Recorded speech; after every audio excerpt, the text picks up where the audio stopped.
Hello mga kabarkads! Another day, another vlog na naman tayo ngayon mga kabarkads. Ngayon mga kabarkads, nandito tayo sa bypass road dito sa Diversion Road Bangkal going to Catalonan Pequeño.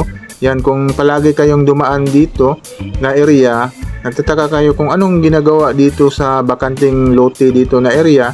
Ito pala yung batching plant na under sa China International Water Electric Corporation. Yan, ito yung contractor na gagawa dito sa Davao City ng Davao Bus Modernization Program. Yan yun. Tuloy-tuloy na pala itong project dito mga kabarkads kasi gumawa na sila dito ng batching plant eh. Dito gagawain lahat siguro yung mga semento, dadalhin doon sa mga project sa mga area-area kasi may project doon sa may Catalonan Pequeño, Kalinan, Buhangin, kung saan pa yung iba dito na gagawin. Ito yung update natin dito sa area, itong bypass road dito sa may Bangkal going to Catalonan Pequeño. Yan, let's go!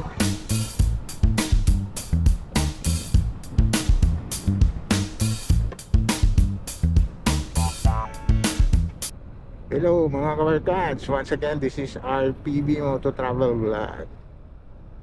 Yan mga kabarkads, nandito tayo sa may Bangkal area.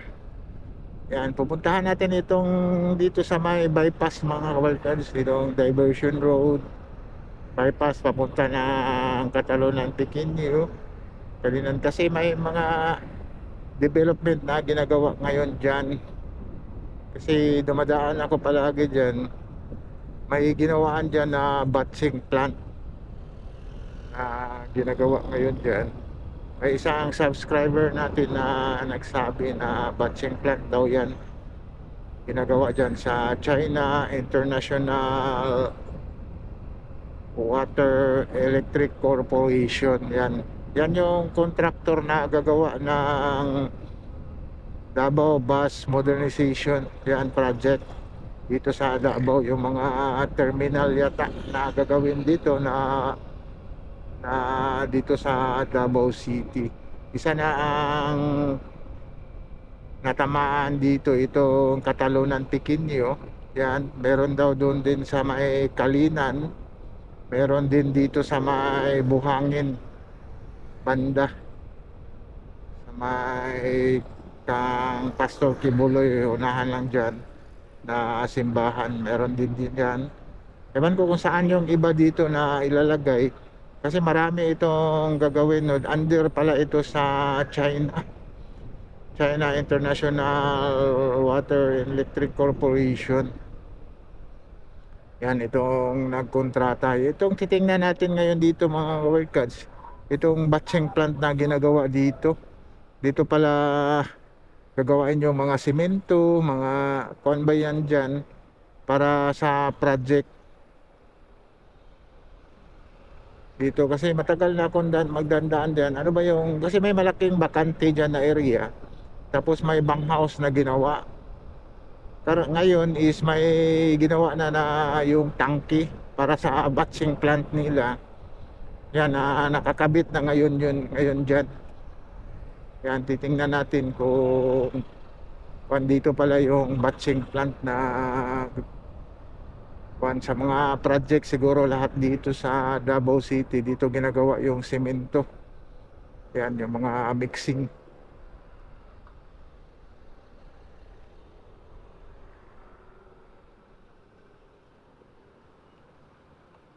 Yan, dito tayo sa crossing. Ito yung papunta ng Toril. Ito yung bypass road. Yan sa area. Ito yung papunta ng Buhangin. Yan, dyan banda. Ngayon is kulimlim ang panahon ngayon. Pangit ang panahon. Parang umaambon. Ang panahon parang wala si Haring Araw na lumabas ngayong araw na ito. Yan, tuloy-tuloy lang din tayo sa ating tuloy-tuloy tayo sa ating vlog ngayon. Hope na hindi ulan, makapalipad tayo ng drone dito para makita ninyo itong project ngayon. Sa ngayon is minanwal pala yung traffic light dito ngayon. Naka-manual.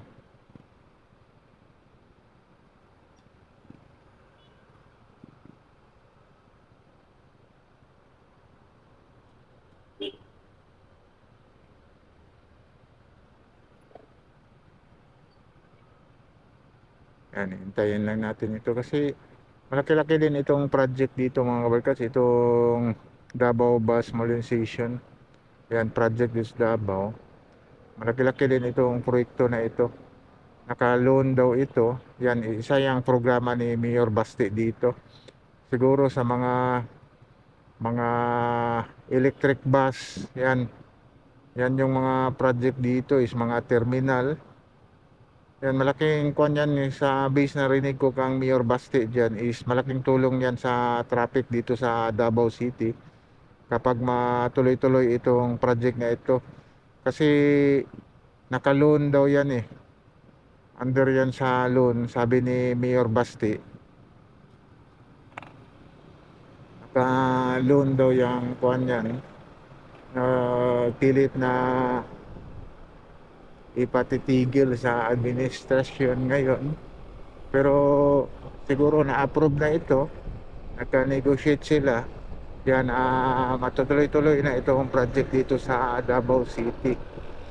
Itong kasi malaking plano dito sa Davao City in terms sa mga traffic.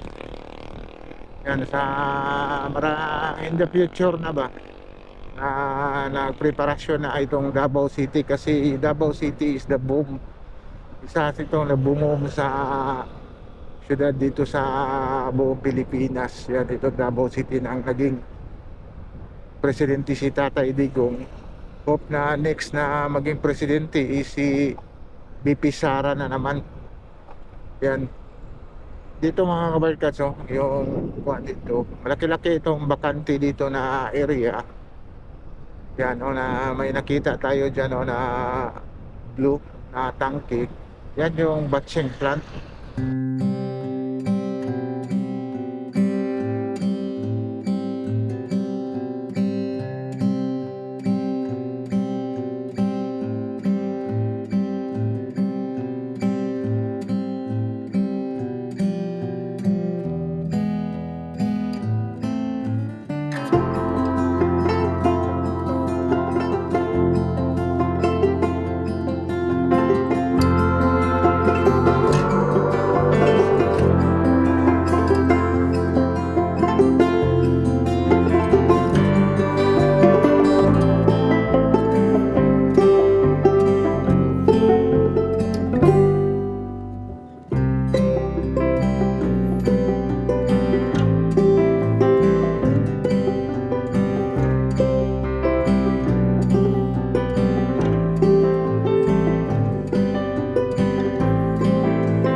Hindi pa siguro nagsimula pero na may nagsabi sa atin diyan sa may Katalunan Pequeño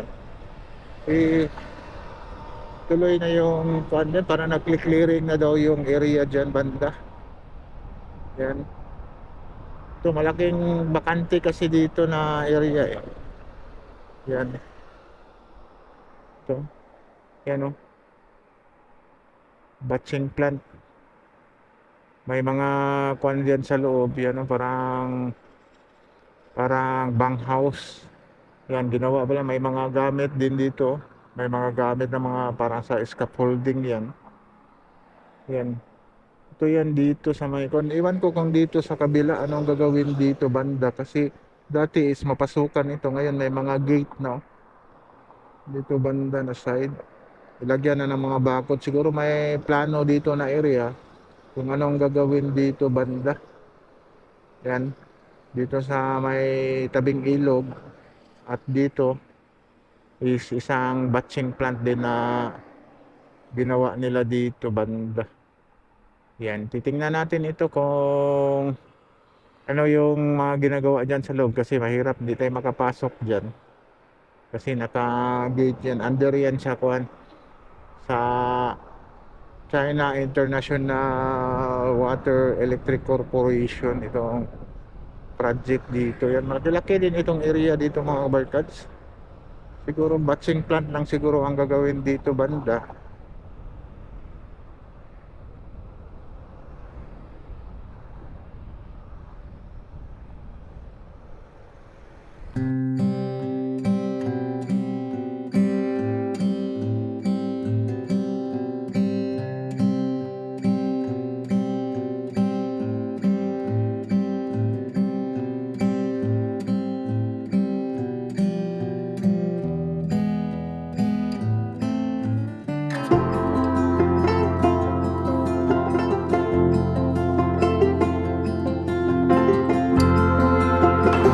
Yan. Hello mga kabarkads, good morning.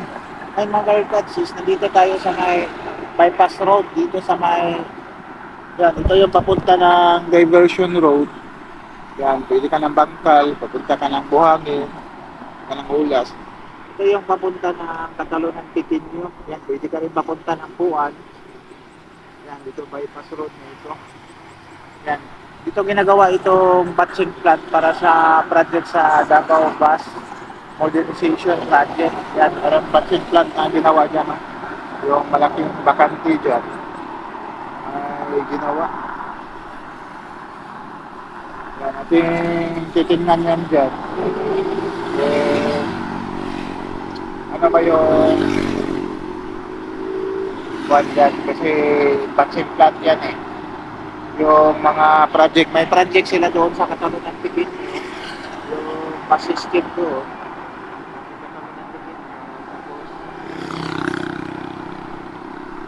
Dito banda sa Buhangin na naman ang gagawin. Ewan ko kung sa Toril, pero ang gagawin din sa Toril.